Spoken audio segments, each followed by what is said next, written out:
Hello everyone. इस video में हम लोग बिहार बजट को कंप्लीट कवर करेंगे। अगर आप देखें तो कोई भी बिहार सरकार का एग्जाम हो, उसमें आपको 2 से 3 मार्क्स कम से कम बिहार बजट से देखने को मिलता है। और हम लोग इसमें कोशिश करेंगे, क्योंकि जो पैटर्न है वो बदल रहा है, स्टेटमेंट बेस्ड सवाल ज़्यादा आ रहे हैं, तो हम लोग थोड़ा कॉन्सेप्ट के साथ कवर करेंगे। जस्ट आपको फैक्ट का बॉम्बार्डमेंट कि ये रहा डेटा, ये रहा डेटा, ये रहा डेटा, इस तरीके से नहीं चलेंगे, ठीक है? हल्का सा आगे बढ़े ना, तो आप लोगों को पता होगा ये चीज, पर हम फिर भी आपको एक बात बता देते हैं कि जो बजट शब्द है ना, वो आपके संविधान में नहीं लिखा हुआ है। तो संविधान में बजट का एक अल्टरनेट टर्म है जिसको कहते हैं हम लोग एनुअल फाइनेंशियल स्टेटमेंट। क्योंकि हम यहाँ पर बिहार बजट की बात कर रहे हैं, तो आप देखिएगा तो आर्टिकल 202, याद रखना आर्टिकल 202 जो है वो मतलब उसमें ये कॉन्स्टिट्यूशनल ऑब्लिगेशन है, मतलब सरकार के ऊपर एक संवैधानिक दायित्व है कि आपको बजट पेश करना ही करना है। इसका मतलब समझ रहे हैं आप कि कल को मान लो सरकार आती है कोई और वो बोलेगी कि हम बजट पेश नहीं करेंगे, तो इस तरीके से काम नहीं चलेगा। बजट पेश करना एक संविधानिक दायित्व है। और यहीं पर आपको एक बात बता देते हैं कि जो हम देखते हैं ना, इकोनॉमिक सर्वे जारी करना ये किसी तरीके का दायित्व नहीं है, मतलब ये किसी तरीके का संवैधानिक दायित्व नहीं है, ये मोरल ऑब्लिगेशन है कि खुद सरकार का विवेक ये कहता है कि यार अगर हम साल भर इतना टैक्स लिए हैं, वोट मांगे हैं, तो हम एक बही खाता ला करके दिखा दें कम से कम कि देखो भाई हम पिछला साल ये काम किए। इसीलिए इकोनॉमिक सर्वे किया जाता है। और बजट का क्या है? बजट है आपका, जैसे आप देखते हैं ना कि कोई भी दुकान का आप देखते हैं अकाउंट शीट रहता है कि इतना रुपया का हम कमाई हुआ, उसमें से इतना रुपया हम खर्चा किए कहाँ, कोई मैदा खरीदा, चीनी खरीदा, दूध खरीदा, खोया खरीदा। इस तरीके से जो बजट होता है ना, मतलब कि कितना आया कितना गया, उसी को बजट कहते हैं, ठीक है? बढ़िया।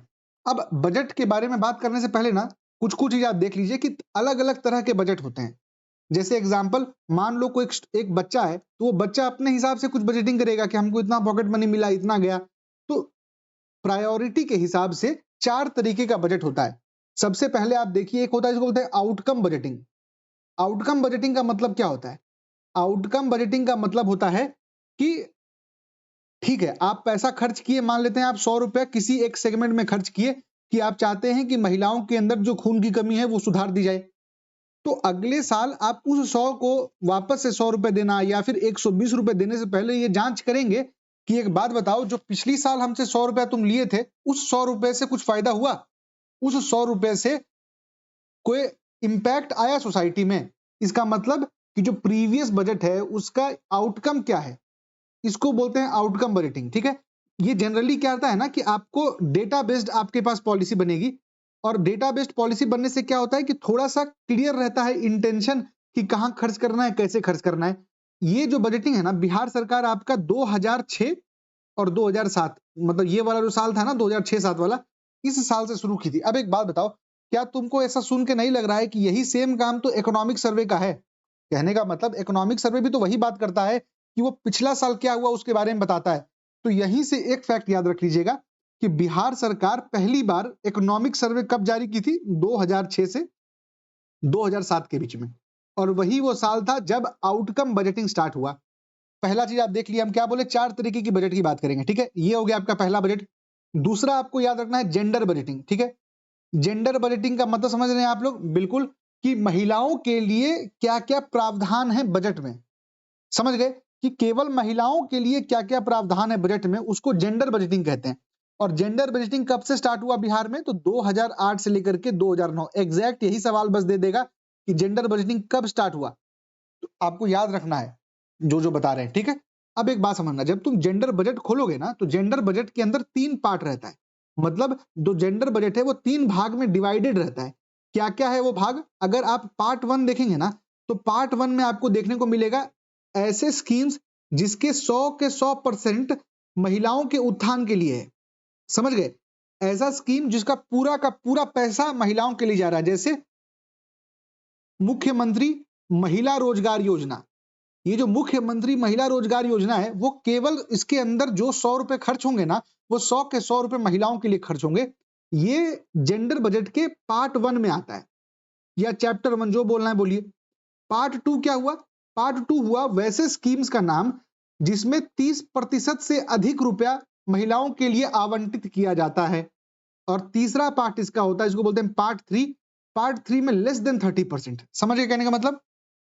कि 30% से कम जेंडर बजट अगर आप कभी खोलिएगा तो आपको दिखेगा कि 3 पार्ट में है। पहला पार्ट 100% महिलाओं का खर्चा, पार्ट 2 30% से अधिक और पार्ट 3 जो है आपका वो आपका 30% से कम। तो 2 तरीके का बजट देख लिया हम लोग। तीसरा बजट है जिसको हम कहते हैं चाइल्ड बजटिंग। चाइल्ड बजटिंग में क्या होता है? कुछ नहीं भाई, बच्चों के लिए आईसीडीएस में क्या पैसा गया, फिर आपका स्टंटिंग, उनके अंदर जो माल न्यूट्रिशन है, इस तरीके मतलब इन चीजों के ऊपर फोकस करना जो कि बच्चे के लिए लाभकारी होगा। ये कब से स्टार्ट हुआ बिहार में? 2013 से 2014 में।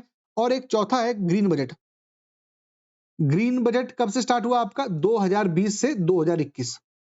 ये 4 आपको याद करना है, ठीक है? यहां पर आप देख लीजिए, पॉज करके वापस से पढ़ना हो तो पढ़ लीजिएगा। अभी हम लोग डिस्कस कर चुके हैं जेंडर बजटिंग 2008 से 2009। यहाँ आउटकम बजटिंग देखो, 2007 से 8 बताए थे, 6 से 7 बताए थे, और यही साल है जब इकोनॉमिक सर्वे बिहार ने पहला बार रिलीज किया। आपका चाइल्ड बजट 13-24, ग्रीन बजट 20-21। आप कम से कम क्रोनोलॉजी भी याद रखेंगे ना तो आपको थोड़ा आइडिया लगेगा, पर मेरे हिसाब से जेंडर चारों का साल भी याद रखना जरूरी है, ठीक है? अब बात करते हैं, देखो हम लोग पहले क्या बोले कि जब हम लोग बजट की बात कर रहे थे तो हम लोग ये देखे कि कहीं ना कहीं एक तरीके से बही खाता ही है ना भाई। तो मतलब कहीं पर पैसा आएगा, फिर कहीं से पैसा निकालना है, उसी को बजट कहते हैं। तो हम लोग क्या करेंगे कि थोड़ा मतलब भारतीय संविधान में 3 तरीके का अकाउंट का जिक्र किया गया है, 3 तरीके का फंड का जिक्र किया गया है। उस फंड्स की बात कर लेते हैं, ठीक है? सबसे पहले समझना और सबसे जरूरी एक है जिसको कहते हैं हम लोग संचित निधि, यानी कि कॉन्सोलिडेटेड फंड ऑफ इंडिया। कहां मिलेगा ये कॉन्सोलिडेटेड फंड ऑफ इंडिया का जिक्र? जब तुम आर्टिकल 266 खोलोगे ना संविधान का, उसके अंदर आपको 2 फंड का बात करता है। एक आपको बात करता है कॉन्सोलिडेटेड फंड, जिसको आप कहते हैं समेकित निधि और संचित निधि दोनों कहते हैं, और दूसरा जो फंड है उसको हम लोग कहते हैं पब्लिक अकाउंट। पब्लिक अकाउंट, इसको हिंदी में क्या कहते हैं? लोक लेखा। लोक लेखा, ठीक है? तो जब हम आर्टिकल 266 खोलेंगे तो उसके अंदर हमको 2 फंड मिलेगा, कॉन्सोलिडेटेड फंड, पब्लिक अकाउंट। और एक आर्टिकल 267 जब आप खोलेंगे तो आपको मिलेगा कंटिंजेंसी फंड। कंटिंजेंसी फंड का मतलब क्या होता है? इमरजेंसी टाइप का, जो होता है ना, अकस्मात कुछ जरूरत पड़ गया, उसको बोलते हैं, ठीक है? अब कुछ कुछ बात बस सुनो। ये जो आपका कॉन्सोलिडेटेड फंड है ना भाई, ये कॉन्सोलिडेटेड फंड का क्या मैटर है कि जो भी आपसे सरकार टैक्स लिया, आप मान लीजिए आपकी सैलरी आई 1.5 लाख रुपए, उसमें से मान लेते हैं 20,000 रुपए सरकार टैक्स ले लिया।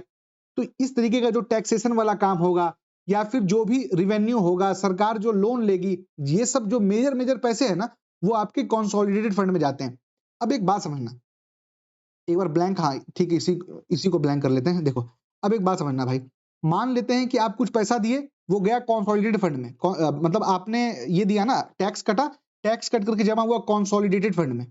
अब एक बात बताओ, जब तुम वोट किए, जब हम वोट किए थे, अपना एमपी का चुनाव जब हो रहा था लोकसभा का, तो जब हम वोट किए तो आप निर्मला सीतारमण को वोट किए थे क्या? नहीं किए थे ना? आप वोट किसको किए थे? आप लेजिस्लेटिव्स को किए थे, मतलब आप एमपी ऑफ लोकसभा को किए थे। पर आप देखिएगा तो जो फाइनेंस मिनिस्टर है वो कौन है? निर्मला सीतारमण है। निर्मला सीतारमण कहां से आती है? राज्यसभा से आती है। तो इसीलिए कहा जाता है कि मेरा पैसा, जो हम टैक्स दिए वो मेरा पैसा है, तो उस पैसे के ऊपर हक किसका होना चाहिए? मेरा होना चाहिए। आपका हक कैसे होगा? क्योंकि आपकी जगह पर आपके जो कॉन्स्टिट्यूएंसी है आपका, उसमें आपने जिसको वोट किया था वही आगे आप जाकर के आपकी बात को रखेगा। इसीलिए कहते हैं कि कंसोलिडेटेड फंड से पैसा निकालने के लिए ये निर्मला सीतारमण जब चाहेंगी ये नहीं निकाल सकती हैं। क्यों? क्योंकि वो पैसा आपका है, तो वो पैसा आपका जनप्रतिनिधि ही निकाल पाएगा। आपका जनप्रतिनिधि कौन है? जो लोकसभा में बैठा हुआ है। तो याद रखिएगा, कभी भी कंसोलिडेटेड फंड से पैसा निकालना है तो लोकसभा से आपको अप्रूवल लेना पड़ेगा। लोकसभा अप्रूवल कैसे देता है? एक बिल होता है जो कहते हैं एप्रोप्रिएशन बिल। एप्रोप्रिएशन बिल, इस बिल के मदद मतलब के माध्यम से जो लोकसभा के लोग बैठे हैं वो बोलेंगे कि अब हम आपको अलाउ करते हैं कि आप जा करके जो भारत का संचित निधि है उसे पैसे निकाल सकते हैं। समझ गए कहने का मतलब? तो अगर कल को एक सवाल आता है कि कंसोलिडेटेड फंड ऑफ पैसे, कंसोलिडेटेड फंड ऑफ इंडिया से पैसे निकालने के लिए लोकसभा का अप्रूवल चाहिए, बिल्कुल सही। उसके लिए एक एप्रोप्रिएशन बिल चाहिए, बिल्कुल सही, बढ़िया। पर तुम बोलोगे कि यार सडनली अगर कुछ रिक्वायरमेंट हो गया तो फिर लोकसभा आएगा, एप्रोप्रिएशन बिल पारित करेगा, इसमें तो समय लग जाएगा, बिल्कुल लग जाएगा। कोविड के समय में हुआ था, उस समय के लिए आपका आर्टिकल 267 के अंदर कंटिजेंसी फंड आता है। कंटिजेंसी फंड का मतलब ये होता है कुछ इमरजेंसी हो गया, जैसे कोरोना हो गया या फिर कहीं बाढ़ आ गया, कुछ ऐसा मैटर हो गया तो। अब समझना बात को, कंटिजेंसी में कुछ फंड रहता है ना जो कि बस पड़ा रहेगा, जैसे ही आपका अगर सेंटर की बात करें तो प्रेसिडेंट पैसा निकाल लेगा, स्टेट की बात करें तो गवर्नर बस साइन करके निकाल लेगा। स्टेट के लिए जो अकस्मात क्या कंटिजेंसी फंड है उसमें 350 करोड़ रुपए रहता है, और सेंटर के लिए आप देखेंगे तो सेंटर के लिए 30,000 करोड़, 30,000 करोड़ सेंटर के लिए उसमें रहता है। ठीक है, ये जो 30,000 करोड़ है ना, ये कोरोना के टाइम पे बढ़ा दिया गया, पहले कम था पर ठीक है, कोरोना के टाइम पे इसका अमाउंट को बढ़ा दिया गया था। ये समझ में आ गया हमको। और तीसरा एक अकाउंट होता है public accounts fund. Public account fund में वैसा कुछ नहीं है भाई, जो आपका स्मॉल सेविंग स्कीम होता है ना, जैसे मान लो सुकन्या समृद्धि योजना का पैसा डाले आप, या फिर आप पीएफ का पैसा डाले, इन सब पैसा जाता है आपका पब्लिक अकाउंट में। पब्लिक अकाउंट का आर्टिकल कितना है? 266। क्लियर है, याद रहेगा। अब एक बार आप इसको वीडियो पॉज करके पढ़ लीजिएगा, हम वापस से बस एक बार निपटा देते हैं। 266 के अंदर दो चीजें मिलेंगी, एक मिलेगा कॉन्सोलिडेटेड फंड, दूसरा मिलेगा पब्लिक अकाउंट। कॉन्सोलिडेटेड फंड से पैसा, no money can be withdrawn, इस निधि से धन की निकासी केवल विधानमंडल की स्वीकृति तथा विनियोग अधिनियम एप्रोप्रिएशन एक्ट के माध्यम से ही की जा सकती है। समझ गए कहने का मतलब? क्यों? क्योंकि ये एप्रोप्रिएशन एक्ट जो है, वो लेजिस्लेटिव एक्ट जो है, ये आपका लोकसभा के मेंबर्स करेंगे, और ये जो लोकसभा के लोग हैं उनको आप जाकर के वोट देकर के बैठाए हैं, तो आपके जो पब्लिक पर्स का रखवाला वही करे जो पब्लिक के द्वारा भेजा गया है। समझ गए? बढ़िया, आगे बढ़ते हैं। फिर आता है अब बजट पास करने का। आप देखिए, अभी भले ही आपको लग रहा हो कि बजट स्टार्ट नहीं हुआ है, पर ये चीजें से भी सवाल बहुत बहुत ज्यादा बनता है, फिर लोग उसको बोल देंगे ये पॉलिटी का सवाल है, पर अगर हम बजट पढ़ रहे हैं तो इज्जत से पढ़ेंगे। ठीक है, अब समझना बात को कि स्टेप्स ऑफ पैसेज क्या होता है। देखो, सिंपल है भाई, मान लेते हैं तुमको स्कूल पिकनिक के लिए जाना है, तो स्कूल पिकनिक के लिए जाना है तो तुम पहले पापा से बात करोगे कि पापा हमको 100 रुपए चाहिए। अब पापा उसमें 100 रुपए देंगे कि 120 रुपए देंगे कि 80 रुपए देंगे, वो बात की बात है। तो ये जो होता है ना, जो तुम डिमांड करते हो ना भाई, सेम इसी को यहां पर बोलते हैं demand of grants. Demand of grants का मतलब क्या हुआ कि मंत्रालय जाकर के बोलेगा, डिपार्टमेंट जाकर के बोलेगा कि भैया फिनांस डिपार्टमेंट को कि निर्मला दीदी हमको 10,000 रुपए इस साल चाहिए होगा, इसको बोलते हैं डिमांड ऑफ ग्रांट। तो वो बोलेगी, फाइनेंस डिपार्टमेंट की जो निर्मला दीदी होगी वो बोलेगी ठीक है लाओ हम देखते हैं, इसके ऊपर विचार करते हैं, हम आगे बात को आगे बढ़ा देंगे। अब डिमांड ऑफ ग्रांट तुम वो भेजा आपने। अब फिर बजट आएगा। आर्टिकल 202 जब हम खोलते हैं, ऊपर भी आपको बता चुके हैं, आर्टिकल 202 खोलिएगा तो आपको दिखेगा कि यार जो स्टेट में बजट आ जाता है। ठीक है, अब यहाँ पर स्टेट वाला बजट की हम बात कर रहे हैं, तो हम स्टेट वाला तो हमारा जो स्टेट का फाइनेंस मिनिस्टर है वो इस बजट को पारित करेंगे, मतलब वो निकालेंगे। क्या नाम है उनका? ब्रिजेंद्र प्रसाद यादव। ब्रिजेंद्र प्रसाद यादव, विजेंद्र विजेंद्र कुछ है, देख लेना। ठीक है, अब ये हुआ। अब ये क्या करेंगे, आपका स्टेट बजट को जाकर के जो आपका बिहार लेजिस्लेटिव असेंबली है वहां पर जाकर के रख देंगे। फिर उसके ऊपर क्या होता है, जनरल डिस्कशन, कि मोटा मोटा डिस्कशन किया जाएगा, वोटिंग नहीं होगा पर मोटा मोटा डिस्कशन किया जाएगा। पर एक बात बताना, एक आदमी है जो कि छठी पास है, वो छठी पास को तुम पकड़ा दिए बजट का इतना मोटा डॉक्यूमेंट, उसके अंदर इतना सारा टेक्निकल जार्गन है, इतने टेक्निकल जार्गन को समझना मुश्किल है कि नहीं है? बिल्कुल है। तो वो क्या किया जाएगा, आपके बजट को डिपार्टमेंटल रिलेटेड स्टैंडिंग कमेटी, डीआरएससीज को फॉरवर्ड कर दिया जाएगा। ये डिपार्टमेंटली रिलेटेड स्टैंडिंग कमेटी जो है ना, ये आपका डिटेल्ड स्क्रूटनी करेगा। ये क्या करता है, आपका इस बिल को मतलब जो आपका बजट है उसको डिटेल्ड स्क्रूटनी करेगा, और ये स्क्रूटनी करने के बाद फिर आप देखेंगे तो आपको वोटिंग की जाएगी। किसके ऊपर वोटिंग की जाएगी? ये जो आपका डिमांड ऑफ ग्रांट आया था, इस डिमांड ऑफ ग्रांट के ऊपर वोटिंग की जाएगी। अगर वोट पास होता है तो फिर एप्रोप्रिएशन बिल आएगा। भैया एप्रोप्रिएशन बिल सुना सुना लग रहा है, बिल्कुल। Appropriation bill is the only तरीका जिससे आप भारत के क्या है वो कंसोलिडेटेड फंड ऑफ इंडिया से आप पैसे निकाल सकते हैं। तो ये हो गया एप्रोप्रिएशन बिल। एप्रोप्रिएशन बिल का आर्टिकल याद रखना है क्या? हाँ, याद रखना है। तो 202 याद रख लेना मेरे भाई, और 204 याद रख लेना। फिर जब ये काम हो गया, फिर आपको टैक्स वैक्स भी लगाना है कि इतना परसेंट टैक्स रहेगा, क्या रहेगा, तो उसके लिए आपका फाइनेंस बिल आ जाएगा। और फिर आप देखिएगा तो गवर्नमेंट जो गवर्नर है वो उसको एसेंट दे देंगे।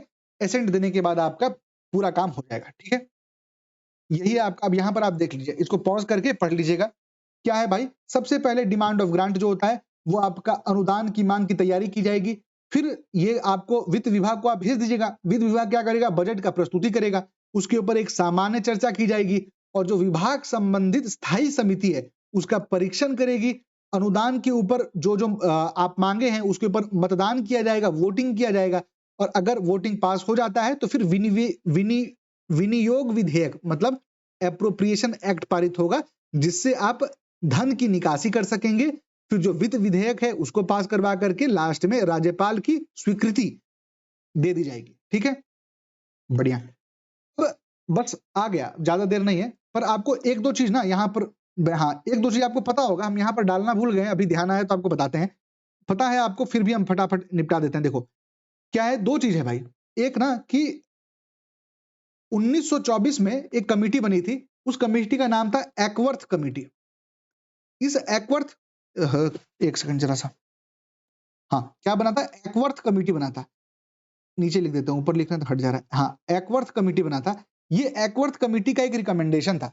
उसने क्या कहा कि जो जनरल बजट है, इस जनरल बजट को आप रेल बजट से अलग कर दीजिए।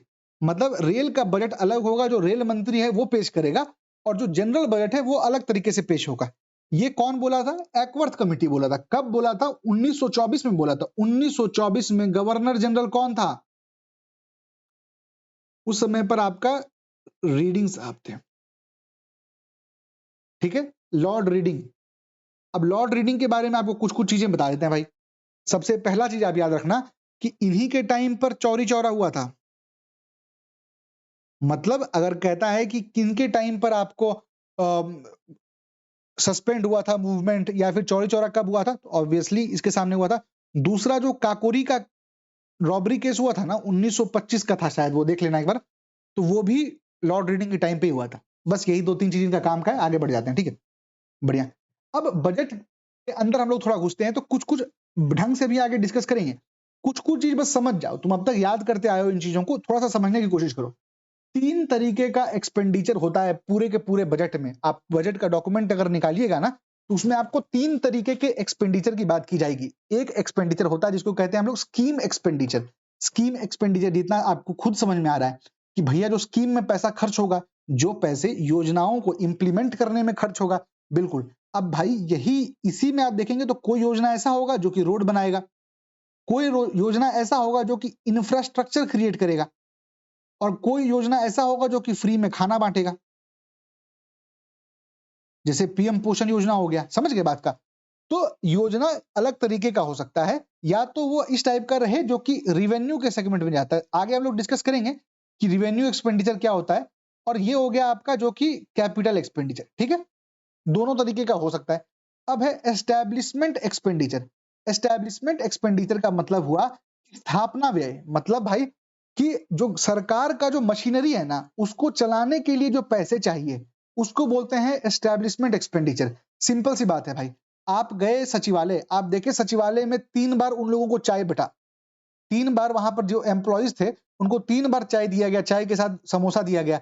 ये जो पैसा खर्च हो रहा है, वहां पर आप देखेंगे तो एक प्रिंटर रखा हुआ होगा, वो प्रिंटर से प्रिंट निकलता होगा, उसमें कागज डलता होगा, लोगों को कलम मिलता है, स्टाम्प मिलता है, बिजली खर्च होती है।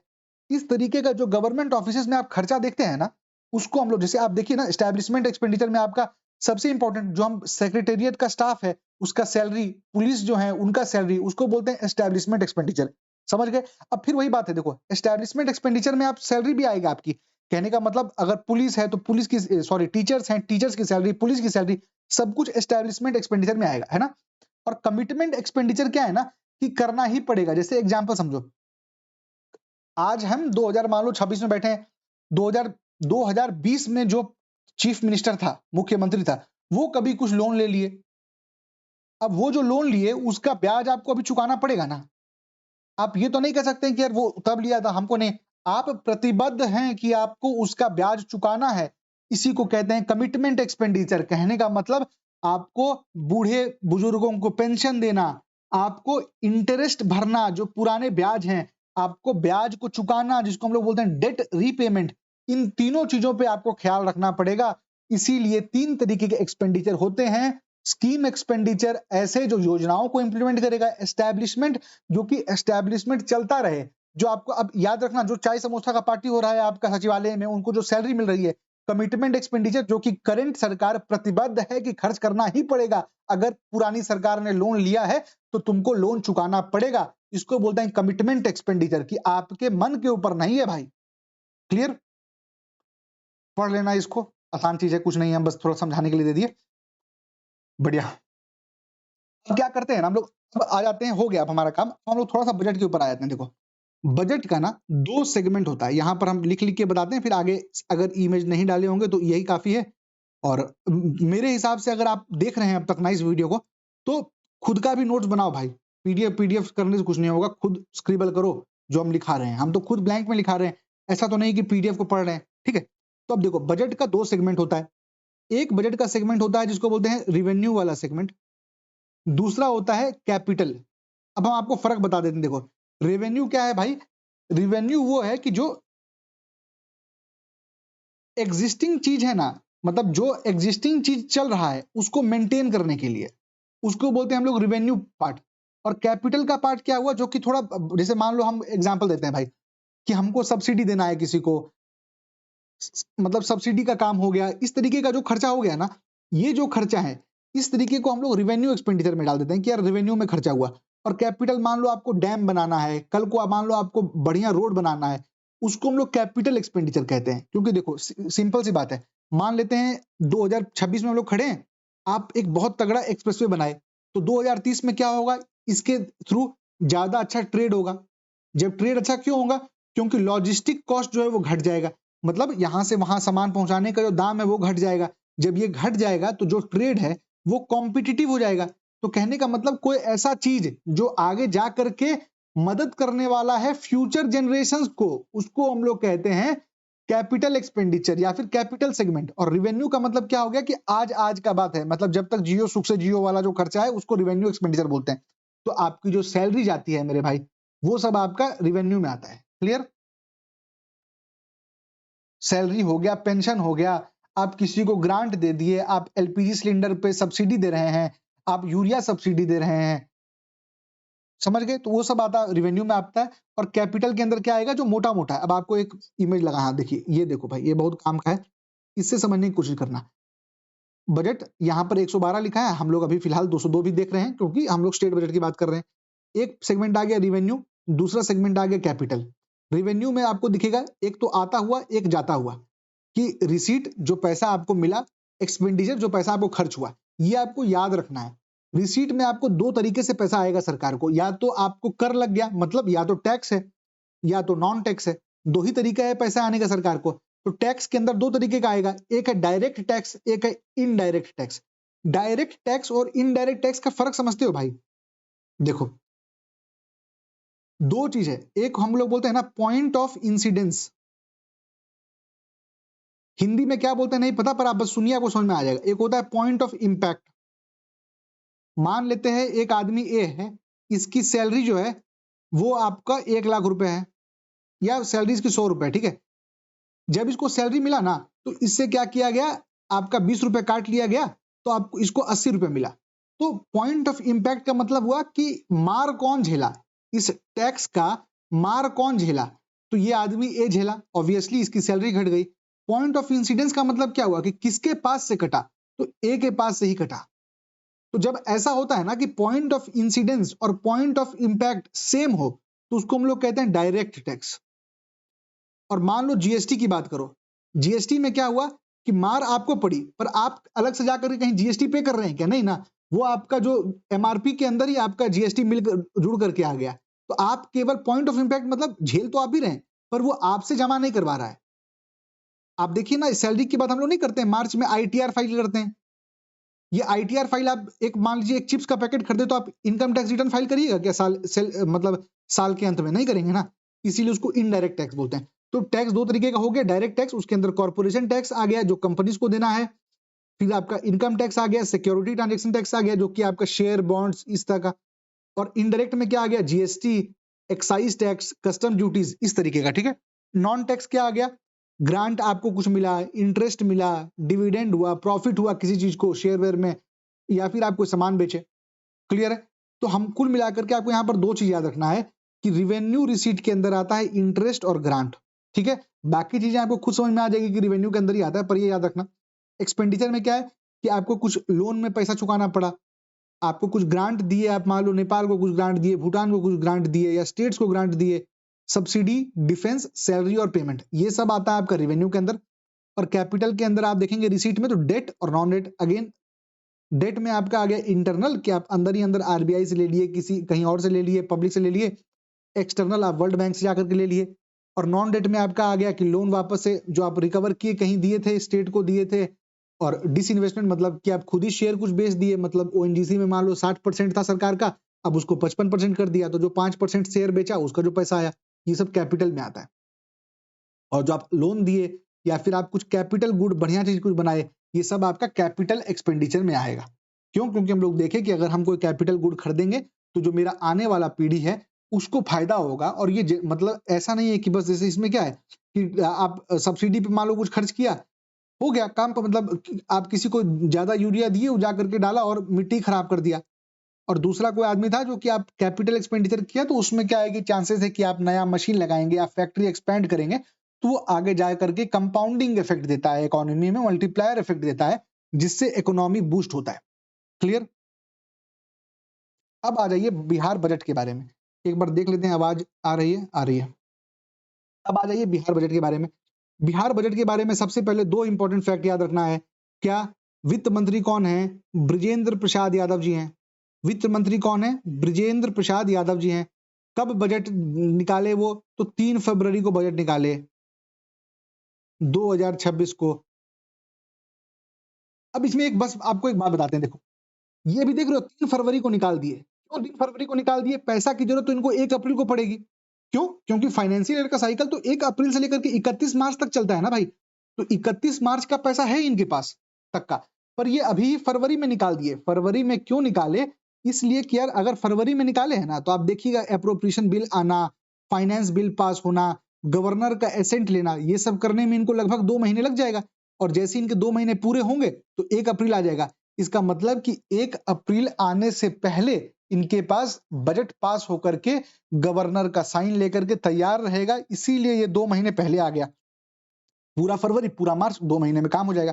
पर एक बात बताओ, अगर मान लेते हैं कि ये उतना दूरदर्शी नहीं होते जो कि लास्ट के कुछ साल में हुआ है। पहले क्या होता था कि मार्च में आता था।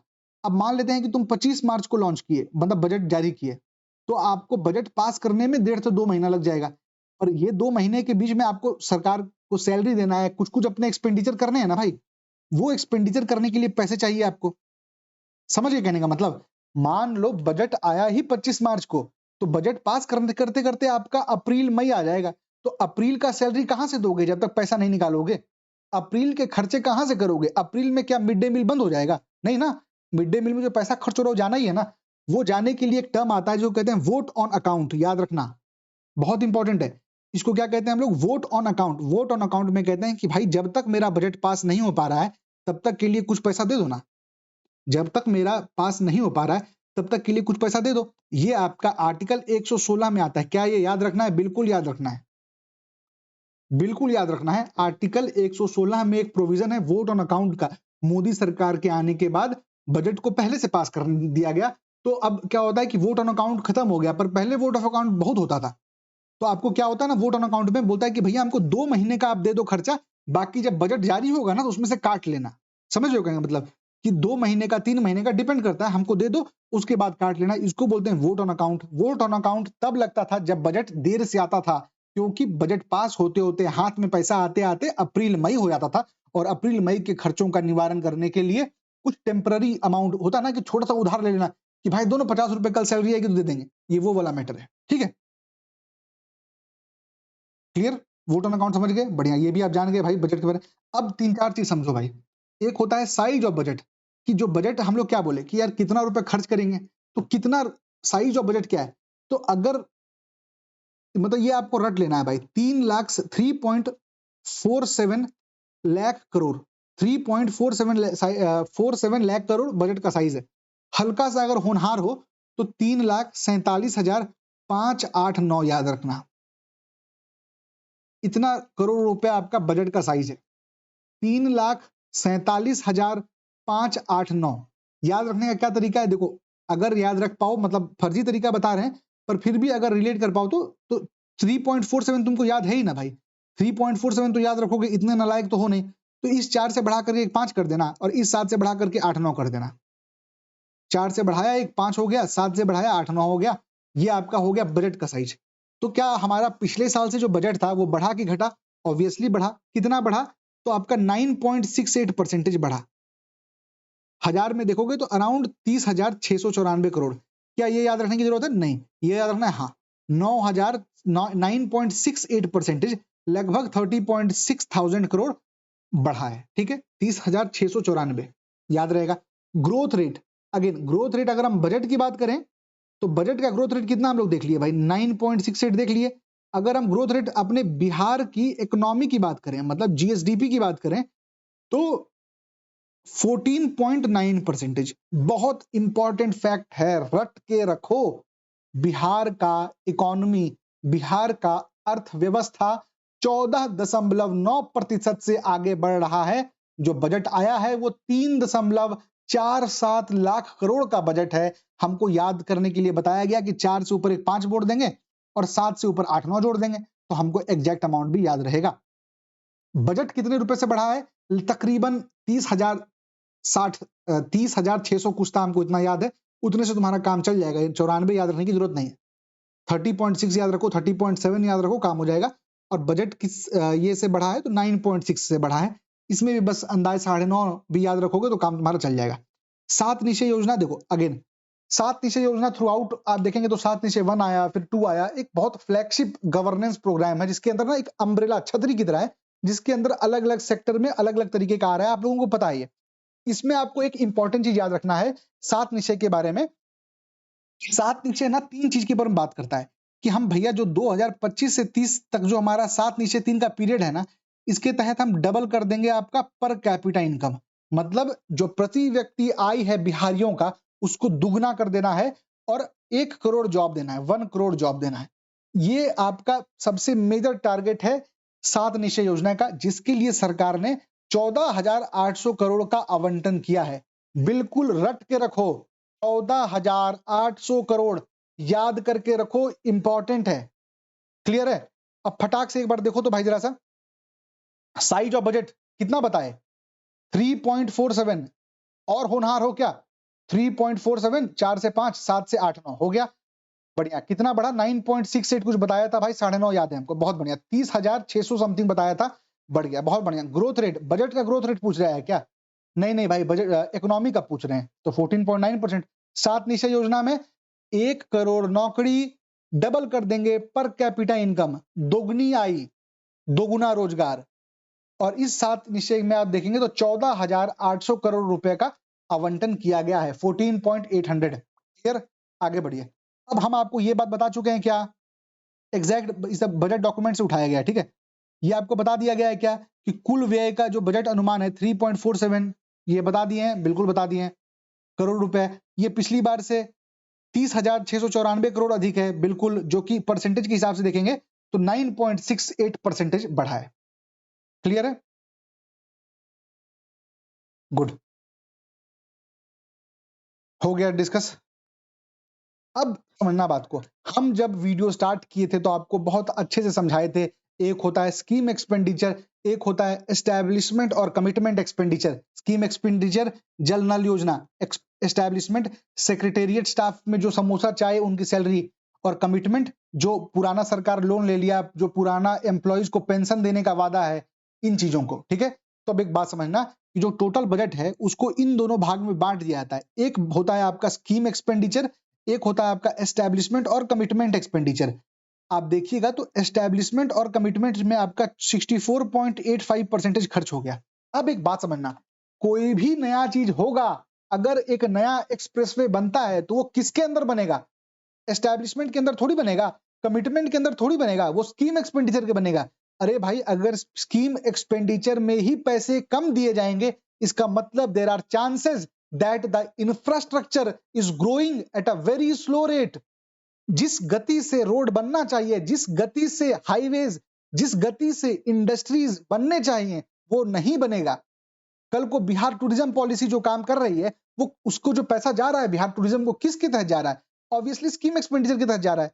तो किसी भी अर्थव्यवस्था को बढ़िया तरीके से चलने के लिए स्कीम एक्सपेंडिचर अधिक होना चाहिए, पर बिहार में 64.85% तकरीबन 65% आपका एस्टैब्लिशमेंट एक्सपेंडिचर है और जो बचा हुआ 35% है वो स्कीम एक्सपेंडिचर है। आपको पता होना चाहिए ये बात, ठीक है? आगे बढ़िए। दूसरी बात, हम अभी आपको क्या बताए थे कि जब आप ये वाला सेगमेंट देखते हैं ना, तो दो तरीके से होता है। एक सेगमेंट मतलब खर्च में आप देखिएगा तो एक्सपेंडिचर एक होता है रेवेन्यू एक्सपेंडिचर, जो कि आपका सब्सिडी में, सैलरी, पेंशन इन चीजों में खर्च हो जाता है। एक होता है कैपिटल एक्सपेंडिचर, जिसमें रोड बनते हैं, हाईवे बनते हैं। तो फिर आपको खुद इतना समझदार हैं आप कि कोई इकोनॉमी बढ़िया तरीके से चले, उसके लिए कैपिटल एक्सपेंडिचर अधिक होना चाहिए। पर दुख की बात है कि बिहार सरकार का कैपिटल एक्सपेंडिचर आपका 18.26% है। 18.26 रट के रखो। हम आपको ये सब याद रखने के लिए नहीं कह रहे हैं, ये अमाउंट याद रखने के लिए नहीं कर रहे हैं, पर परसेंटेज तुम्हारे मुंह जबान पे होना चाहिए कि बिहार का सरकार का जो केपेक्स है वो 18.26% है। अब हम इस 100 से 18.26 को घटा देंगे तो तकरीबन 81.7 कुछ मिलेगा, वो आपका रिवेन्यू एक्सपेंडिचर है। अगेन कैपिटल एक्सपेंडिचर अच्छी बात है, रिवेन्यू एक्सपेंडिचर गलत बात है। ये भी बस माइंड में रखना, रिवेन्यू रिसीट और कैपिटल रिसीट केवल परसेंटेज। तो 82% आपका रिवेन्यू रिसीट है और 82 से घटा दो भाई, तो जो तुम्हारा 17.9 शायद हुआ या फिर जो 18 हुआ वो आपका कैपिटल रिसीट है। ये नहीं भी याद रखोगे चलेगा, ये रटा हुआ होना चाहिए। 81.7 रटा हुआ होना चाहिए, 18.26 रटा हुआ होना चाहिए। क्लियर है? बढ़िया। अब एक बात समझना भाई, हम लोग बजट की बात कर रहे थे ना, तो हम लोगों को ये आइडिया होना चाहिए कि सरकार के पास पैसा आया कहां से और फिर सरकार उस पैसे को खर्च कहां किया। कहने का मतलब समझ रहे हो कि सरकार को कहीं से पैसा आएगा, फिर सरकार उस पैसे को कहीं खर्च करेगी। तो अगर इसके बारे में हमको पता होगा ना, तो हम ये पकड़ पाएंगे कि सही जगह से आया कि नहीं आया, कि गलत जगह से पैसे आया, सही जगह पे खर्च हुआ कि नहीं हुआ, या फिर गलत जगह से पैसे खर्च हुआ। एक बार देख लेते हैं, रिकॉर्ड हो रहा है ना भाई? हाँ, रिकॉर्ड हो रहा है, ठीक है। क्लियर है? अब इसको एकदम गौर से सुनो और इसको रट के रखना, एकदम गौर से सुनो। पैसे आए कहां से? सबसे बड़ा सोर्स आप आज के डेट में देखिए, जो साउथ इंडियन स्टेट्स हैं, जैसे केरला हो गया, तमिलनाडु हो गया, ये लोग इसलिए भी परेशान रहते हैं यूपी बिहार के लोगों से कि हम ज्यादा टैक्स देते हैं, पर बदले में सरकार जो सेंट्रल गवर्नमेंट जो पैसा देती है वो हमें कम देती है। तो सबसे बड़ा अमाउंट जो आता है आपका तकरीबन 45% आपका आता है स्टेट का शेयर। कहां से? From centre. सबसे ज्यादा पैसा आता है स्टेट का शेयर फ्रॉम सेंटर। उसके बाद आपको कहां से मिलेगा? उसके बाद आपको मिलेगा स्टेट गवर्नमेंट का खुद का टैक्स। स्टेट गवर्नमेंट भी तो टैक्स लेती है ना, स्टेट गवर्नमेंट का खुद का टैक्स है, उससे पैसा आएगा। फिर आपका क्या आएगा? पब्लिक डेट, मतलब उधार लेना। उसके बाद आपको क्या मिलेगा? Grant in aid. ये ग्रांट इन एड कौन देता है भाई? ये ग्रांट इन एड आपको सेंटर देता है, फाइनेंस कमीशन के कहने पर देता है। उस बारे में बात आगे की जाएगी, लगाया हुआ है स्लाइड में। और उसके बाद आप देखिएगा तो जो भी आपका लोन वगैरह है, sorry, state government tax, public debt, grant in aid, यहां पर आ जाएगा non tax revenue of state. समझाएंगे भी, एक से रुको तो। और फिर आ गया आपका रिकवरी ऑफ लोन, जो लोन दिया गया था उसका वापस से चुकाया गया। अब एक बात समझो भाई, अगर हम बात कर रहे हैं कि पैसा आया कहां से, सबसे इंपॉर्टेंट, सेंटर दिया स्टेट को, 45% बिहार को मिला। स्टेट गवर्नमेंट खुद भी तो टैक्स लेता है। कैसे? आप जाइए जमीन रजिस्ट्री करने, तो आपको उस पे नहीं लेगा, आपको स्टैंप ड्यूटी नहीं ले रहा है, आपको वैट जो तेल पेट्रोल पे मिल रहा है। क्यों? पेट्रोल यूपी में अलग दाम पे है, बिहार में अलग दाम पे। यूपी में 98 रुपए का मिलता है, बिहार में आप देखिए 107-8 रुपए का मिल रहा है, क्योंकि उसके ऊपर वैट लगता है। ये वैट लगाने वाला कौन है? ये वैट लगाने वाला राज्य सरकार है। वैट डिसकंटिन्यू नहीं हो गया था क्या? बिल्कुल हो गया था discontinue after the 101st constitutional amendment act, जो जीएसटी का था। पर मेरे भाई कुछ चीजें जैसे हाइड्रोकार्बन हो गया, फ्यूल हो गया, केरोसिन हो गया, इसके ऊपर आज भी वैट ही लगता है। ठीक है? फिर आ गया आपका पब्लिक डेट, फिर ग्रांट इन एड, फिर आ गया non tax revenue. Non tax revenue का मतलब क्या हो गया? कल को तुम गाड़ी लेके जाओ रोड पर और एक पुलिस वाला पर्चा काट दे, मतलब फाइन काट दे, मतलब पेनाल्टी काट दे। तुम्हारा टोल पे पेनाल्टी कट जा रहा है, तुम गाड़ी तेज चला रहे हो, पेनाल्टी कट जा रहा है। ये जो है ये नॉन टैक्स रेवेन्यू है, ये कर नहीं है, this is a sort of penalty. आप ड्राइविंग लाइसेंस लेने जाइए तो आपको उसका ड्राइविंग लाइसेंस का फीस लगेगा, जो 1000-1100 रुपए लगता है। आपको मान लेते हैं कोई माइंस है, आपको खनन करने के लिए देना है, तो उस पे उसको रॉयल्टी मिलती है। इन सब चीजों को नॉन टैक्स रेवेन्यू में देखा जाता है। समझ गए? तो ये आपको पैटर्न याद रखना जरूरी है। हम सोचे चाहें कि थोड़ा समझा दें ताकि आप बेटर तरीके से इसको हैंडल कर पाएं। और पैसा जाता कहां पर है? सबसे इंपॉर्टेंट इसमें आप याद रखिएगा भाई ना,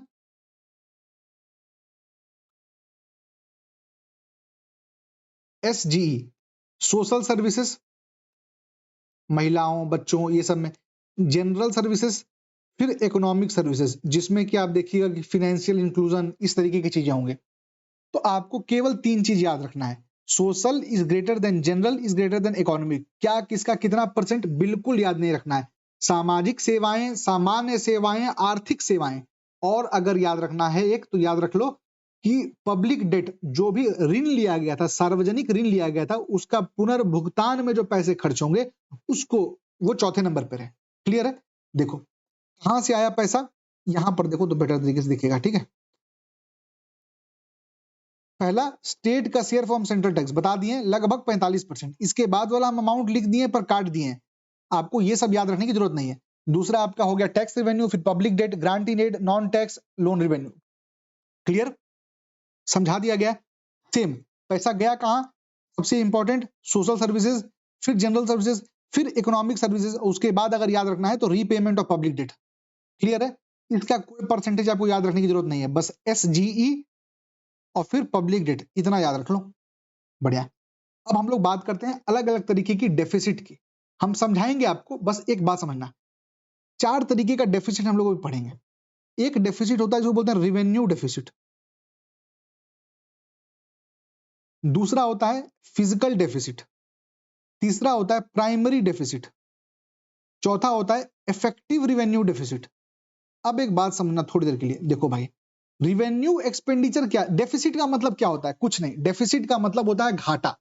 अब रिवेन्यू एक्सपेंडिचर का मतलब क्या हुआ कि आपके पास रिवेन्यू का जो आप खर्चा कर रहे थे, जैसे रिवेन्यू एक्सपेंडिचर में आ गया आपको सब्सिडी देना, रिवेन्यू एक्सपेंडिचर में आ गया आपका फ्रीबीज बांटना, रिवेन्यू एक्सपेंडिचर में आ गया आपको पेंशन देना। अब क्या है ना, रिवेन्यू डेफिसिट आपको यह बताता है कि सरकार का जो एग्जिस्टिंग मशीनरी है वो सही से चल पा रहा है कि नहीं पा रहा है। एग्जाम्पल समझना कि आप कहीं से बाहर से लोन लिए, आप जो बाहर से लोन लेंगे ना वो आपका कैपिटल रिसीट है। तो ऐसा तो नहीं कि आपको लोन लेकर के सैलरी देना पड़ रहा है। अगर ऐसा है इसका मतलब आप रिवेन्यू डेफिसिट में चले गए। रिवेन्यू डेफिसिट का मतलब क्या हो गया कि सरकार अपना डे बाय डे का जो खर्चा है ना भाई, डे बाय डे का जो एक्सपेंस है, सैलरी हो गया, सब्सिडी हो गया, पेंशन हो गया, ये भी नहीं दे पा रही है, जो कि एक बहुत ही बुरा लक्षण है किसी भी अर्थव्यवस्था का। दूसरा हो गया फिजिकल डेफिसिट। फिजिकल डेफिसिट का कुल मतलब इतना है भाई कि जहीं से पैसा आए, जहां भी पैसा जाए, कुल मिलाकर के हमको कितना उधार लेना पड़ा। कोई यहाँ पर आपको कैपिटल नहीं देखना, कुछ यहाँ पर आपको रिवेन्यू नहीं देखना, कैपिटल रिवेन्यू मिला करके मेरे पास पैसा 90 आया था, कुल मिला करके मेरे पैसे खर्च हो गए 100, मेरे पास 10 रुपए की कमी है कुल मिला करके। हम जाएंगे वर्ल्ड बैंक के पास, बोलेंगे भैया 10 रुपए दे दो। हम जाएंगे राज्य सरकार हो तो मान लो सेंटर के पास जाओगे, बोलोगे हमको 10 रुपए दे दो। ये जो आप 10 रुपए इसमें देंगे, यही 10 रुपए आपका घाटा है। और इस घाटा को आप देखेंगे ना तो इंग्लिश में, हिंदी में कहा जाता है राजकोषीय घाटा। इस घाटा को कहते हैं राजकोषीय घाटा। और ये राजकोषीय घाटा जो है, ये आपका बताता है कि कुल उधारी कितनी थी, टोटल कितना था। ये राजस्व घाटा है। इसका है कि भैया जो हमारा दिन ब दिन, डे बाय डे का जो खर्चा है वो हो पा रहा है कि नहीं हो पा रहा है। फिजिकल राजकोषीय घाटा ओवरऑल बताओ मोटा मोटी। अब है प्राइमरी डेफिसिट। प्राइमरी डेफिसिट का मतलब समझना भाई, मान लेते हैं कल को तुम बन गए मुख्यमंत्री, तुम कल को मुख्यमंत्री बने और फिर बजट आया और बजट में तुमको बताया गया कि भैया फिजिकल डेफिसिट 10% हो गया है। तो तुम बोलोगे ना कि अरे 10% हो गया तो तुम हमसे काहे बोल रहे हो। इसके पिछले सरकार जो थे उनने जितना लोन लिया था उसके ऊपर हमको उधार चुकाना पड़ रहा है, उनका लोन चुकाना पड़ रहा है, उनका लोन चुकाने के लिए हमको लोन लेना पड़ रहा है। तो इसका जिम्मेदार हमको ठहराओगे क्या? Again this is a committed expenditure. हम लोग ऊपर बात किए हैं कि ये एक कमिटेड एक्सपेंडिचर है, पर करना तो पड़ेगा। है ये कमिटेड एक्सपेंडिचर, पर आपको खर्च तो करना पड़ेगा ही ना। सेम यहीं पर आता है प्राइमरी। प्राइमरी डेफिसिट क्या कहता है भाई कि this is your physical deficit minus interest payment. Interest payment क्यों करना पड़ रहा है? क्योंकि हमारे पूर्वजों ने बहुत लोन ले लिया तो हमको उसका इंटरेस्ट पेमेंट करना पड़ रहा है। ये आपको याद रखना है प्राइमरी डेफिसिट। अगेन केवल डायरेक्ट सवाल आ जाएगा प्राइमरी डेफिसिट क्या है, तो वो कहता है कि यार हमसे आज का बात करो भाई, हमको ये नहीं पता कि 1970 में, 1980 में महामाया प्रसाद सिन्हा क्या करके गए, हमको ये नहीं पता कि श्री कृष्ण सिंह कहाँ उधार लेके गए। हमको आज का बात करो तो हम क्या करेंगे, जो पुराने थे उनके जो लोन था उसका हमको ब्याज चुकाना पड़ रहा है तो उसके ब्याज को हटा देंगे। Excluding the past debt burden, समझ गए कहने का मतलब। और इफेक्ट, ये तीन हो गया। एक है effective revenue deficit. Effective revenue deficit का मतलब क्या होता है ना कि आप देखिएगा ना यहाँ पर तो जो ग्रांट जाता है ना वो रिवेन्यू एक्सपेंडिचर में जाता है। यहाँ देखो भाई एक्सपेंडिचर में गया, ग्रांट कहाँ, ग्रांट्स गिवन, यहाँ देखो एक सेकंड कलर से, यहाँ ये देखो ग्रांट गिवन। ग्रांट गिवन आपका जो है ना वो आपका जाता है रिवेन्यू एक्सपेंडिचर में। अब एक बात सोचने की कोशिश करना, हम सरकार, मान लो कि हम राज्य सरकार मतलब सेंटर है, सेंटर स्टेट को ग्रांट दिया या फिर स्टेट पंचायत को ग्रांट दिया। अब ये जो ग्रांट दिए हम पंचायत को, ये गया रिवेन्यू में, पर पंचायत ने उस पैसे का रोड बना दिया। जब उस पैसे का रोड बन गया तो जो चाउमीन का ठेला पहले पंचायत के अंदर ही रहता था, अब वो पंचायत से बाहर निकल करके मेन मार्केट में आ गया, क्योंकि अब ठेला चल पा रहा है उस रोड पे, तो उसकी कमाई बढ़ गई। वो अब बाहर जा सकता है काम करने के लिए। जो महिलाएं हैं अब वो वहां से जाकर के काम कर सकती हैं। इसका मतलब क्या हुआ कि this is a capital expenditure. क्यों? क्योंकि ये ह्यूमन कैपिटल को इंप्रूव कर रहा है। पर मेरे भाई खाता में तो ये दिख रहा है कि रिवेन्यू एक्सपेंडिचर है। तो ऐसा रिवेन्यू एक्सपेंडिचर जो कि कैपिटल एसेट को क्रिएट कर दिया, कहने का मतलब हम ग्रांट दिए पंचायत को, हम ग्रांट दिए स्टेट गवर्नमेंट को। ये ग्रांट आता है जब हम बही खाता खोलेंगे तो वो आपका रिवेन्यू एक्सपेंडिचर में आएगा। पर असल में उसके अंदर क्या हुआ कि या तो उस पैसे का वो चाउमीन खा जाएगा, मतलब या तो उस पैसे का वो क्या बोलते हैं भाई, अनाज, मतलब समझ रहे हो कहने का मतलब कि कोई इस बांट के खा गया, मेला ऑर्गेनाइज कर दिया, तो रिवेन्यू एक्सपेंडिचर हो गया। पर या फिर समझ गए, या फिर अगर इसी पैसे से वो रोड बना दिया, थोड़ा सा कैसे घर में होता है कि कोई समझदार रहा तो उसी का पॉकेट मनी से ही कुछ बढ़िया चीज, पॉकेट मनी से ही कोर्स खरीद लेगा। तुम, ये वही बात हो गया कि तुमको पॉकेट मनी से तुम कोर्स खरीद लिया, कोर्स खरीद के पढ़ के तुम परीक्षा निकाल दिए, तो वो तो कैपिटल एक्सपेंडिचर हो गया भाई। क्यों? क्योंकि वो आगे वाले आने के जनरेशंस को भी मदद करेगा। उसको जब मिटा दोगे तो यहाँ पर आपका बनेगा इफेक्टिव रिवेन्यू डेफिसिट, प्रभावी राजस्व घाटा। आप चारों पढ़ लेना अब, ठीक है। अब आ जाओ कि वो सब ठीक है, कंसेप्ट समझ गए। अब बात कीजिए बिहार का क्या घाटा था। तो ज्यादा रटने की जरूरत नहीं है, दिमाग मेरा भी लिमिटेड है, उम्मीद करते हैं आप लोगों का भी लिमिटेड होगा। तो रिवेन्यू डेफिसिट पहले पढ़ो। रिवेन्यू डेफिसिट के मामले में क्या है ना कि जो बिहार है वो रिवेन्यू सरप्लस है। कहने का मतलब कि उसका रिवेन्यू अधिक आता है, कम खर्च होता है। तो कितना सरप्लस है? तो 0.09%। याद रखना है, एकदम रट जाना है। 0.09%। कितना रुपया? 1143 करोड़। 1143 करोड़ रिवेन्यू सरप्लस है। हम यहां पर डेफिसिट लिखे हैं, डेफिसिट नहीं है बिहार, सरप्लस है। 0.09%, 0.09% ऑफ जीएसडीपी। जो राज्य सरकार का जो अपना जीडीपी है उसका कितना प्रतिशत रिवेन्यू डेफिसिट है? तो 0.09% है। फिजिकल डेफिसिट एकदम रट के रखिएगा, 39,000, एक 0.8।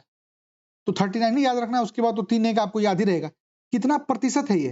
तो 2.99%, 2.99% ऑफ अगेन योर जीएसडीपी। और तीसरा आपको याद रखना है प्राइमरी डेफिसिट। प्राइमरी डेफिसिट कितना है? 1.05%। प्राइमरी डेफिसिट क्या था भाई? Physical deficit minus interest payment. जो ब्याज चुकाने में खर्च हुआ उसको मिटा दोगे तो वो आपका आ जाएगा प्राइमरी डेफिसिट। तो रिवेन्यू डेफिसिट के बारे में क्या समझे आप? अब आओ यहां पर देखो, ये है आपका बजट का एक्चुअल पेज।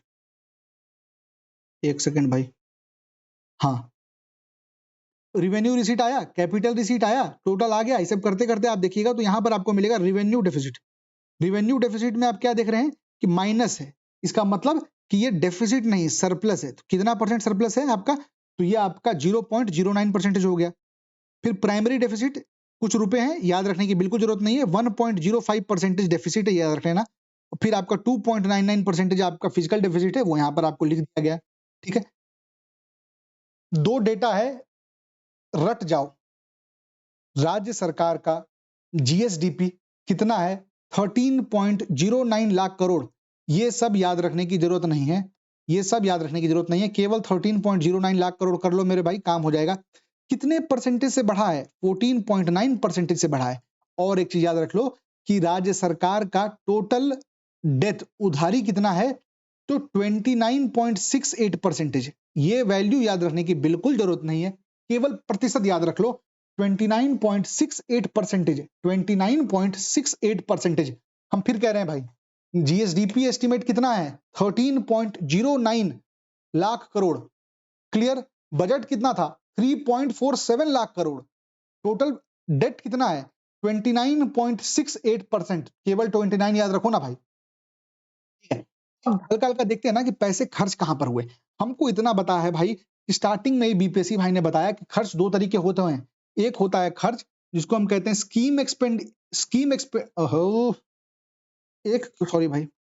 एक खर्च होता है जिसको हम कहते हैं स्कीम एक्सपेंडिचर। एक खर्च होता है जिसको हम कहते हैं कि आपका कमिटमेंट और एस्टेब्लिशमेंट एक्सपेंडिचर। अगर पूछेगा कि कौन से डिपार्टमेंट में एक्सपेंडिचर सबसे अधिक हुआ, हम फिर कह रहे हैं, अगर ये सवाल पूछता है कि कौन से डिपार्टमेंट में सबसे अधिक एक्सपेंडिचर हुआ, या फिर सवाल पूछता है कौन से सेक्टर में सबसे अधिक एक्सपेंडिचर हुआ, तो दोनों का जवाब एजुकेशन ही होगा। हम सोच समझ के बोल रहे हैं, घबराओ मत। सुनो, अभी बहुत लोग हम देखें, बहुत जगह पर जब हम कर रहे थे तो लोग बता रहे हैं कि अगर डिपार्टमेंट पूछे तो रूरल डेवलपमेंट, अगर सेक्टर पूछे तो एजुकेशन। क्या बात कर रहे हो यार, अगर सेक्टर पूछे तब एजुकेशन, अगर डिपार्टमेंट पूछे तब भी एजुकेशन। सबसे ज्यादा खर्चा कहां हुआ, एजुकेशन। पर एक बात बताना हमको, ये खर्चा जो है मेरे भाई, ये खर्चा तो दो तरीके से था ना। एक, या तो ये स्कीम एक्सपेंडिचर होगा, या तो ये एस्टैब्लिशमेंट एंड कमिटमेंट का एक्सपेंडिचर होगा। तो इन दोनों को मिला करके ही ऑब्वियसली एजुकेशन आगे है ना। हाँ, अगर केवल स्कीम एक्सपेंडिचर, ये जो आपका दिख रहा है यहां पर आपको department wise annual scheme expenditure, ये जो स्कीम एक्सपेंडिचर है मेरे भाई, स्कीम एक्सपेंडिचर में सबसे अधिक रूरल डेवलपमेंट का है। तो अगर सवाल दे कि स्कीम एक्सपेंडिचर जो कि आपका 35% के लगभग था, हम लोगों ने ऊपर देखा था, वो सबसे अधिक किस डिपार्टमेंट का है, रूरल डेवलपमेंट का है। अगर पूछे कि एस्टैब्लिशमेंट और कमिटेड एक्सपेंडिचर सबसे ज्यादा किसका है, तो एजुकेशन का है। ओवरऑल किसका है, एजुकेशन का है। एजुकेशन का कितना है, तो एजुकेशन के अंदर दो चीज आता है। अगर केवल एजुकेशन बोलेगा मेरे भाई, तो 17.32% का नाम ले लेना। अगर बोले देखो समझना बात को, डिपार्टमेंट का मतलब हुआ मंत्रालय, सेक्टर का बात मतलब हुआ उससे रिलेटेड। तो अगर पूछेगा डिपार्टमेंट तो एजुकेशन में कितना, तो 17.32%। पर अगर पूछता है कि कुल मिलाकर के शिक्षा के क्षेत्र में कितना पैसा खर्च हुआ, तो उसमें आपको ये एजुकेशन भी जोड़ना है, और आपको यहां पर देखिए कहीं हायर एजुकेशन डिपार्टमेंट है, ये भी जोड़ना है। तो इन दोनों को जब आप जोड़ देंगे तो आपको 17.32% प्लस 2.31%, तो 19.63%। तो अगर पूछेगा कि कुल मिलाकर के शिक्षा के क्षेत्र में कितना खर्च हुआ, 19.63। केवल शिक्षा डिपार्टमेंट, एजुकेशन डिपार्टमेंट में कितना खर्च हुआ, 17.32। हायर एजुकेशन में कितना खर्च हुआ, 2.31। हायर एजुकेशन क्यों बना दिया गया अलग, ताकि सही तरीके से ध्यान दिया जा सके। ठीक है, अब आपको क्या क्या याद रखना है, एजुकेशन 19.63, इस 19.63 में हायर एजुकेशन भी इंक्लूडेड है क्या, बिल्कुल है। थोड़ा देर पहले क्या बोल रहे थे, नहीं सुने क्या। दूसरा, रूरल डेवलपमेंट। अब आगे आपको ये सब याद रखने की जरूरत नहीं है, इसका भी आपको बस 68,000 याद रखो, ये सब याद रखने की जरूरत नहीं है। 68 काफी है, नहीं याद रखोगे तो भी चलेगा, परसेंटेज मगर मत भूलना। सबसे अधिक शिक्षा, फिर ग्रामीण विकास, स्वास्थ्य, ऊर्जा, ऊपर के चार याद कर लो, more than enough, more than enough. अब आ जाओ, कुछ कुछ बात करते हैं। एक बात है आपकी कि कितना रुपया, मतलब कि सेंटर से कितना रुपया आया। तो हमको यह पता है कि सेंटर से जो पैसा आता है ना, वो दो तरीके से आता है। सबसे पहला तरीका है, सेंटर से जो पैसा आया उसको हम कहते हैं कि यार फाइनेंस कमीशन डिवॉल्यूशन देगा। कहने का मतलब कि मैं बिहार में रहता हूं, मेरी सैलरी मान लेते हैं 100 रुपए है, इस 100 रुपए में हमको इनकम टैक्स लिया सरकार। अब ये इनकम टैक्स पूरा का पूरा सेंटर नहीं रखेगा ना, उस इनकम टैक्स को बांट करके वो स्टेट को देगा। कितना बांट करके देना है, उसके लिए संविधान खोलना पड़ा। संविधान खोले तो उसके अंदर एक अनुच्छेद 280 मिला। अनुच्छेद 280 बोला कि एक फाइनेंस कमीशन बनाओ जो कि 5 साल के लिए आपको बता देगा। तो अभी जो आप देखेंगे अरविंद पानागढ़िया वाला जो था, कहां गया भाई, हाँ, अरविंद पानागढ़िया वाला 16th फाइनेंस कमीशन अभी था, उसने अपना रिपोर्ट दे दिया था। आप देखेंगे ना तो शायद 1 फरवरी था, एक ही फरवरी था, 1 फरवरी 2026, 1 फरवरी 2026 को रिपोर्ट दिया था अरविंद पानागड़िया जी ने, और उसमें वो क्या बोले कि सेंटर के पास जितना रुपया आएगा उसमें से 41% जो है वो आप स्टेट को बांट दीजिएगा। जो 15वां वित्त आयोग था ना वो भी 41% ही बोला था, जो 14वां वित्त आयोग था वो 42% बोला था, तो 42 से 41 कर दिया गया, 1% घटा दिया गया था 15वीं में। क्यों? क्योंकि जम्मू कश्मीर को यूनियन टेरिटरी बनाया गया था, उस समय जम्मू कश्मीर में थोड़ा खर्च अधिक था, तो 1% घटा दिए के सेंटर को थोड़ा 1% अधिक दे दिया गया, क्योंकि अब जम्मू कश्मीर का देखभाल करना सेंटर की जिम्मेदारी थी। आपको एक चीज यहां पर याद रखना है कि टोटल जो रेवेन्यू रिसीट आया ना भाई सेंटर से बिहार को, वो उसका जो मतलब टोटल रेवेन्यू रिसीट का वो 73% है, 73.63% है। मतलब ग्रांट और ये डिवॉल्यूशन, इसका मतलब सेंटर के पास जो रेवेन्यू रिसीट आया उसका 73%, सॉरी, स्टेट के पास जो रेवेन्यू रिसीट आया उसका 73% सेंटर से आया। अब ये 73% में आपका फाइनेंस कमीशन का भी है, ग्रांट भी है, समझ गए? अब एक बात बताओ, मान लो हमको ये पता है कि जो फाइनेंस कमीशन था वो बोला कि आप 41% जो है अपने स्टेट्स को बांटिए, बहुत बढ़िया, पर ये 41% अपने स्टेट्स को बांटने के लिए आप देखेंगे तो अलग-अलग स्टेट को अलग-अलग पैसा दिया जाएगा। अब अलग-अलग स्टेट को, कोई बड़ा राज्य है उसको अधिक पैसा चाहिए, कहीं पर ज्यादा पॉपुलेशन है तो उसको अधिक पैसा चाहिए। तो इस चीज को बांटने के लिए आप देखिएगा तो इसका भी एक परसेंटेज देता है, तो वो कहता है कि आपको बिहार को कितना रुपए देना है, तो 9.95% बिहार को मिला। समझ गए? मान लो कि 100 रुपए था, 100 रुपए में 41 रुपए आ गया स्टेट के पास, इस 41 का तकरीबन 9% बिहार को मिला। ये 16वां वित्त आयोग जिसके चेयरमैन डॉक्टर अरविंद पानागड़िया थे वो बोले। तो 15वां वित्त आयोग जो एनके सिंह का था, एनके सिंह ने क्या कहा था भाई? एनके सिंह ने कहा था कि 10.06% होना चाहिए, 10.06% होना चाहिए, जिसको घटा करके 9.95 कर दिया गया। अब ये क्यों घटाया गया? क्योंकि किस बेसिस पे मिलना है इस बेसिस को बदल दिया गया।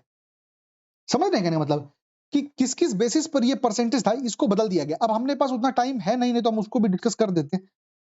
ठीक है, 57 मिनट हुआ, फटाफट कर देते हैं। ठीक है, देखो पिछली बार जब आप यहां पर देखो लिखते हैं कि हो गया 15th फाइनेंस कमीशन, ये हो गया आपका 16th फाइनेंस कमीशन, बहुत बढ़िया। इसके चेयरमैन कौन थे भाई? इसके चेयरमैन थे आपके एनके सिंह। इसके चेयरमैन कौन है? अरविंद पानागड़िया। ये आपका कितना परसेंटेज डिवॉल्व किया? 41%। ये भी आपका 41% डिवाइड किया, डिवॉल्व किया। अब स्टेट के अंदर जो पैसा आएगा उसमें कुछ कुछ फर्क आ गया। एक आया, एक है देखो इनकम डिस्टेंस, एक है पॉपुलेशन। पॉपुलेशन आपका 2011 लेटेस्ट सेंसस वही है। फिर एक है आपका डेमोग्राफिक परफॉर्मेंस। डेमोग्राफिक परफॉर्मेंस का मतलब क्या हुआ कि आप अपना पॉपुलेशन को कितना रोकने में सक्षम रहे। फिर आएगा एरिया, फिर आएगा फॉरेस्ट, और एक आएगा आपका कंट्रीब्यूशन टू जीडीपी। ये जो कंट्रीब्यूशन टू जीडीपी है ना मेरे भाई, ये इस बार पहली बार ऐड किया गया, और क्योंकि जो सदर्न स्टेट्स हैं उनकी अर्थव्यवस्था स्ट्रांग है तो उनका कंट्रीब्यूशन टू जीडीपी अधिक है, तो सदर्न स्टेट्स को कंपैरेटिवली एडवांटेज दिया गया। द सदर्न स्टेट्स को कंपैरेटिवली एडवांटेज दिया गया नॉर्दर्न स्टेट से। तो आप देखेंगे कि बिहार का गिर गया 10.06 से 9.95 हो गया, जबकि तमिलनाडु जैसे राज्यों का बढ़ गया। बढ़िया। अब ये कंट्रीब्यूशन टू जीडीपी को 10% है, तो एक बात बताओ, अगर जीडीपी वाला बढ़ाया है तो कुछ घटाया भी है क्या? हाँ घटाया है। एक इसमें से था आपका फिजिकल एफर्ट करके कुछ था भाई, टैक्स एंड फिजिकल एफर्ट था, टैक्स एंड फिजिकल एफर्ट था, फिजिकल एफर्ट था। ये आपका 15वीं में था, छोटा था 2.5% था, जो कि अब घट गया। क्लियर है? तो आपको ये भी याद रखना होगा कि किस किस पैरामीटर के ऊपर फाइनेंस कमीशन करता है। ठीक है, फाइनेंस कमीशन के चेयरमैन को अपॉइंट कौन करता है? प्रेसिडेंट। ठीक है भाई, अब आ जाओ फटाफट रैंकिंग देखते हैं। मखाना अपने को पता है भाई लगभग 85% बिहार से बनता है, तो पहला पे आ गया लीची। अगेन मुजफ्फरपुर का लीची आपका जीआई टैग है फर्स्ट नंबर पे। मेज, मक्का सेकंड पे आता है, हनी चौथे पे आता है, और बाकी राइस वीट में कुछ बहुत बढ़िया रैंकिंग नहीं है, तो वो आपको करने की जरूरत नहीं है। एग्रीकल्चर इंफ्रास्ट्रक्चर के लिए इस बजट ने एक बहुत बढ़िया बात बोला। वो बोला कि यार सिंपल सी बात है, हम लीची बना तो ले रहे हैं, पर हम लीची बना रहे हैं भाई, वो तुरंत गल जा रहा है। अगर हमको लीची को मान लो कहीं एक्सपोर्ट करना है तो हमको उसके लिए क्या चाहिए कि फ्रिज में रखें। फ्रिज में रखने के लिए हमको क्या चाहिए? कोल्ड स्टोरेज यूनिट चाहिए। तो एग्रीकल्चर इंफ्रास्ट्रक्चर में कोल्ड स्टोरेज को बढ़ावा देने के लिए 1,00,000 करोड़ रुपया आवंटित किया जाएगा एग्री इंफ्रास्ट्रक्चर मिशन के ऊपर। 1,00,000 करोड़ रुपया, ठीक है। और फार्मर का वेलफेयर के लिए आपको देखने को मिलेगा कर्पूरी ठाकुर किसान सम्मान निधि।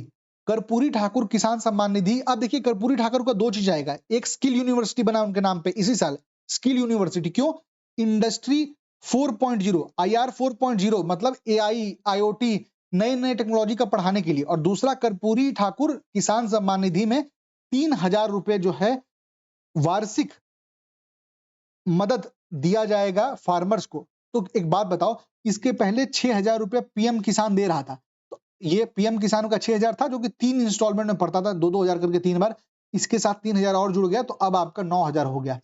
और ये जो पैसा है मेरे भाई, ये कहाँ किस चीज का खर्चा है? ये रेवेन्यू एक्सपेंडिचर है। ये रेवेन्यू एक्सपेंडिचर आप ऊपर पढ़ चुके हैं। ऊपर ये देख लीजिए, बिहार का फर्स्ट डेडिकेटेड गोट सीमेन स्टेशन गया। सरकारी आउटलेट 200 ब्लॉक में बन रहा है। बस ये याद रखना कि हर ब्लॉक में नहीं बन रहा है, ठीक है। बस इतना याद रखना कि हर ब्लॉक में नहीं बन रहा है। Action underway to establish cooperative sugar mill. Sugar mill के ऊपर पुश कर रही है सरकार, बहुत तेजी से पुश कर रही है। जब हम आपको इकोनॉमिक सर्वे बताएंगे तो और अच्छे से बताएंगे। 2 जगह पर है, एक मधुबनी में एक सकरी करके जगह है और दूसरा दरभंगा में आपका एक रैयम करके जगह है। आपको सकरी और रैयम नहीं भी याद रहे तो मधुबनी और दरभंगा तो जरूर याद रखना मेरे भाई, ठीक है।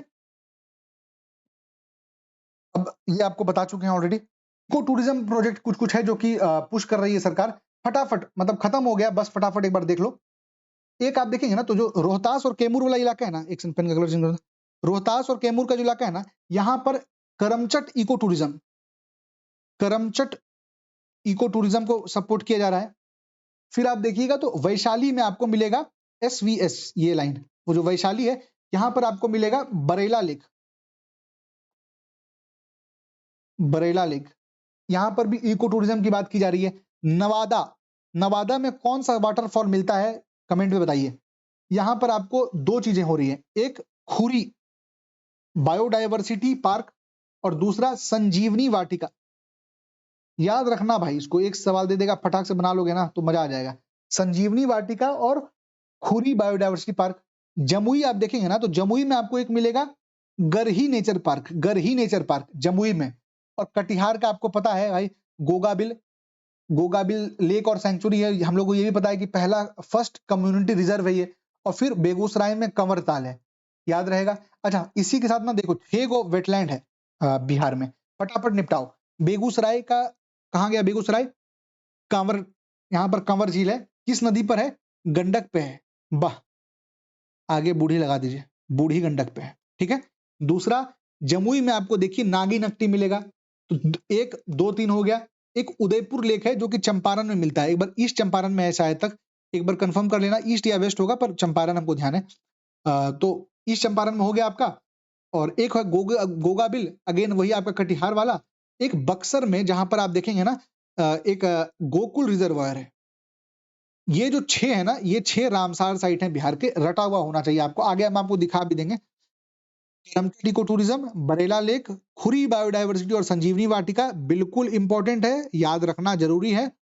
Garhi nature park, Gogabil lake, Kanwartal. Kanwartal again आपका यहाँ पर आ गया रामसार में। नागी नकटी उदयपुर बेतिया में है, ठीक है, पता लग गया। गोगाबिल कटिहार, गोकुल आपका बक्सर में है। बढ़िया, 4 चीज बस है, देख लो भाई, खत्म हो जाएगा, ठीक है। एक मल्टी मॉडल लॉजिस्टिक पार्क बनाने का बात कहा गया है। कहां पर? फतुहा पटना में। कहां पर भाई? तो फतुहा पटना में। एक फिनटेक सिटी बनाया जाएगा। कहां पर? फतुहा पटना में। एक फार्मास्यूटिकल पार्क बनाया जाएगा सारण के अमनौर में। यह आपको दोनों पता होना चाहिए, आपको सारण का भी नाम पता होना चाहिए, आपको अमनौर का भी नाम पता होना चाहिए। वुमेन एम्पावरमेंट के लिए मुख्यमंत्री महिला रोजगार योजना सबको पता है, 1.56 करोड़ महिलाओं को 10,000 रुपए दिए गए हैं। वुमेन एंटरप्रेन्योर्स की अगेन वही 2 लाख रुपए दिया जाएगा, वो हमको पता ही है। लखपति दीदी स्कीम में आप देखेंगे तो लगभग 31 लाख जीविका दीदी को लखपति डिक्लेयर कर दिया गया। ये आर्ट एंड कल्चर का है, बस हल्का सा एक चीज याद रखना, बुद्धा सम्यक दर्शन म्यूजियम कहां पर है? वैशाली में। इसी वैशाली में भी हम इको टूरिज्म में ये पढ़े थे, बरेला वाला। फिर अटल कला कंस्ट्रक्शन स्कीम हर डिस्ट्रिक्ट हेडक्वार्टर में बनेगा, एक ऑडिटोरियम टाइप का बन जाएगा ताकि वहां पर कला का प्रदर्शन सही तरीके से किया जाए। मुख्यमंत्री गुरु शिक्ष परंपरा योजना में आप देखिएगा तो गुरु उनके साथ गुरु के जो साथ घूमते हैं और उनके जो स्टूडेंट्स हैं इनको 15, 7.5 और 3,000 रुपए दिया जाएगा। मुख्यमंत्री कलाकार पेंशन योजना, अगेन ये जो 3,000 स्टूडेंट्स को मिल रहा है वही सेम अमाउंट यहाँ पर भी आर्टिस्ट को दिया जाएगा। टूरिज्म में क्या है भाई, प्रसाद स्कीम याद रखना, प्रसाद स्कीम का काम क्या है, टूरिज्म के लिए है। प्रसाद स्कीम का काम क्या है, टूरिज्म के लिए है। वहां पर 2 चीजें कह रहा है हम करवाएंगे भाई। सबसे पहला आपका जो सारण का सोनपुर मेला है उसको वो रिवैम्प करेगा, मतलब बेहतर तरीके से करवाएगा। बुद्धिस्ट मेडिटेशन सेंटर जो गया में है वो बनाया जा रहा है। सहरसा में आपका एक मत्स्य गंधा लेक है वो बनाया जा रहा है, और एक अंबिका भवानी टेम्पल सारण में पड़ता है ये। और इसी सारण में आपको हाँ ठीक है, सारण हो गया, अंबिका भवानी वाला बढ़िया। एक ये इंपॉर्टेंट याद रखना, बहुत इंपॉर्टेंट है कि 2070 तक नेट जीरो करने का टारगेट है। 2070 तक नेट जीरो करने का टारगेट है। ठीक है, हमको लगता है काफी लंबा हो गया है तो अब एमसीक्यू रहने देते हैं। हमको लगता है जैसा आप लोग बोलेंगे ना तो या तो अलग वीडियो बना देंगे एमसीक्यू का, या फिर एमसीक्यू का पीडीएफ दे देंगे, आप लोग खुद अटेम्प्ट कर लेना। जैसा होगा आप कमेंट में बता दीजिएगा कैसा लगता है। और बिहार इकोनॉमिक सर्वे भी चाहिए क्या, अपने हिसाब से कमेंट में बताइएगा, जो सही गलत लगे वो बताइएगा। ये पीडीएफ आपको टेलीग्राम ग्रुप पर डाल दिया जाएगा, उससे आप डाउनलोड भी कर सकते हैं। ठीक है, डिस्क्रिप्शन में आपको लिंक मिल जाएगा। धन्यवाद।